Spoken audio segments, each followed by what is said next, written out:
এই দেখো আমার এইদিকে ভাত রান্না করা হয়ে গেছে। এখন হচ্ছে এই উনুনের মধ্যে মাটির উনুনে ডিমের তরকারি রান্না করছি। এই দেখো ডিমের ঝোলও দিয়ে দিয়েছি।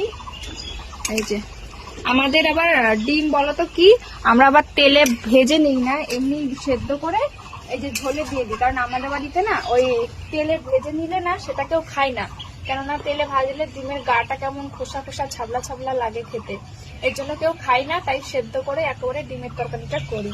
আমি তো একদমই ভালোবাসি না ওরকম ভাবে খেতে। তো এখানে ডিমের তরকারিটা ফুটছে, তো ডিমের তরকারিটা হোক। ভীষণ ফুটছে, মানে দেওয়ার ঝোল দেওয়ার সঙ্গে সঙ্গে টকবক করে ফুটে গেছে।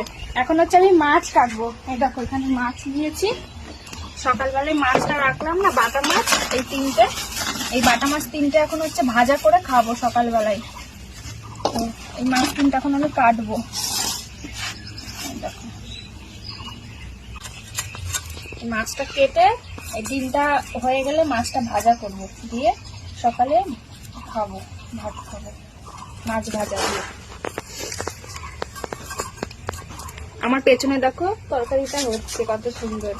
যাই বলো, গ্যাসে রান্না করার থেকে কাঠে রান্না করার যে কি ভালো, মানে সঙ্গে সঙ্গে গ্যাসে তো কতক্ষণ টাইম লাগে, ফুটতেই চায় না। আর উনুনে রান্না করছি তো কত তাড়াতাড়ি হয়ে যাচ্ছে।